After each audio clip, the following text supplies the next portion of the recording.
ಬೆಂಗಳೂರಿನಲ್ಲಿ ಮರದ ಕೊಂಬೆ ಬಿದ್ದು ಮೃತಪಟ್ಟಿದ್ದ ಅಕ್ಷಯ್ ಕುಟುಂಬ ಸಾರ್ಥಕತೆ ಮೆರೆದಿದೆ. ಕಳೆದ ಭಾನುವಾರ ಬನಶಂಕರಿ ಬಳಿ ಮರದ ಕೊಂಬೆ ಬಿದ್ದು ಗಂಭೀರ ಸ್ಥಿತಿ ತಲುಪಿದ್ದ ಅಕ್ಷಯ್ ನಿನ್ನೆ ಮೃತಪಟ್ಟಿದ್ದ. ಆದರೆ ಮಗನ ಸಾವಿನ ದುಃಖದಲ್ಲೂ ಅಕ್ಷಯ್ ಕುಟುಂಬಸ್ಥರು ಕಣ್ಣುಗಳನ್ನು ದಾನ ಮಾಡಿ ಸಾರ್ಥಕತೆ ಮೆರೆದಿದ್ದಾರೆ.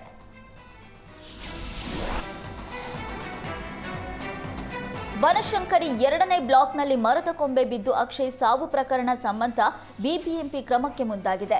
ಈ ಕೇಸ್ ಸಂಬಂಧ ಬಿಬಿಎಂಪಿ ಡಿಸಿಎಫ್ ಬಿಎಲ್ಜಿ ಸ್ವಾಮಿಯನ್ನ ಎತ್ತಂಗಡಿ ಮಾಡಲಾಗಿದೆ. ಯಾವುದೇ ಹುದ್ದೆ ನೀಡದೆ ಎತ್ತಂಗಡಿ ಮಾಡಲಾಗಿದೆ. ಚಿಕ್ಕಮಗಳೂರು ಡಿಸಿಎಫ್ ಸುದರ್ಶನ್ರನ್ನ ನೂತನ ಬಿಬಿಎಂಪಿ ಡಿಸಿಎಫ್ ಆಗಿ ನೇಮಕ ಮಾಡಲಾಗಿದೆ.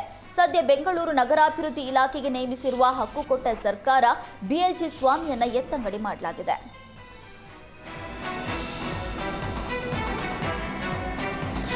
ಬೆಂಗಳೂರಿನಲ್ಲಿ ಆರ್ಸಿಬಿ ಸಂಭ್ರಮಾಚರಣೆ ವೇಳೆ ಕಾಲ್ತುಳಿತ ಪ್ರಕರಣದ ಮ್ಯಾಜಿಸ್ಟ್ರೇಟ್ ತನಿಖೆ ಚುರುಕುಗೊಂಡಿದೆ.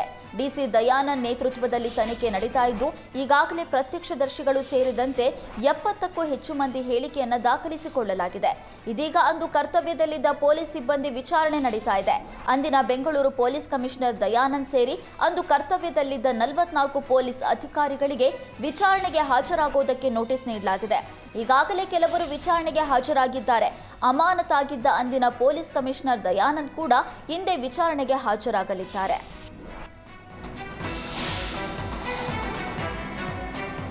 ಪ್ಲೇನ್ ಕ್ರ್ಯಾಶ್ ಮಾಡುವುದಾಗಿ ಬೆದರಿಸಿದ್ದ ಮಹಿಳೆಯನ್ನ ಪೊಲೀಸರು ಬಂಧಿಸಿ ಮಹಿಳೆ ವಿರುದ್ಧ ಎಫ್ಐಆರ್ ದಾಖಲಿಸಿದ್ದಾರೆ. ಜೂನ್ 17ರಂದು ಬೆಂಗಳೂರಿನಿಂದ ಸೂರತ್ಗೆ ಹೊರಟಿದ್ದ ಏರ್ ಇಂಡಿಯಾ ವಿಮಾನದಲ್ಲಿ ಸಿಬ್ಬಂದಿ ಜೊತೆ ಮಹಿಳೆ ಗಲಾಟೆಯನ್ನ ಮಾಡಿಕೊಂಡಿದ್ದಾಳೆ. ಬ್ಯಾಗೇಜ್ ಸಾಗಾಟ ಮಾಡುವಾಗ ಕ್ಯಾಬಿನ್ ಸಿಬ್ಬಂದಿ ಜೊತೆ ವ್ಯಾಸ್ ಹಿರಾಲ್ ಮೋಹನ್ ಬಾಯ್ ಎಂಬ ಮಹಿಳೆ ಗಲಾಟೆ ಮಾಡಿಕೊಂಡಿದ್ದಾಳೆ. ಗಲಾಟೆ ವೇಳೆ ಸಹ ಪ್ರಯಾಣಿಕರ ಮುಂದೆಯೇ ಪ್ಲೇನ್ ಕ್ರ್ಯಾಶ್ ಮಾಡೋದಾಗಿ ಜೋರಾಗಿ ಕೂಗಾಡುತ್ತಾ ಬೆದರಿಕೆ ಹಾಕಿದ್ದಾಳೆ. ಇದರಿಂದ ವಿಮಾನದಲ್ಲಿ ಕೆಲಕಾಲ ಆತಂಕ ಸೃಷ್ಟಿಯಾಗಿತ್ತು. ಕೂಡಲೇ ಎಚ್ಚೆತ್ತ ಕ್ಯಾಪ್ಟನ್ ಮಹಿಳೆಯ ಪ್ರಯಾಣವನ್ನ ರದ್ದುಗೊಳಿಸಿ ಉಳಿದ ಪ್ರಯಾಣಿಕರಿಗೆ ತಿಳಿ ಹೇಳಿದ್ದಾರೆ.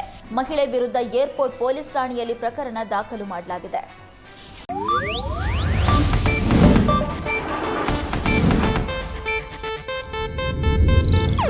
ಇದು ಏಷ್ಯಾನೆಟ್ ನ್ಯೂಸ್ ನೆಟ್ವರ್ಕ್ ಪ್ರಸ್ತುತಿ.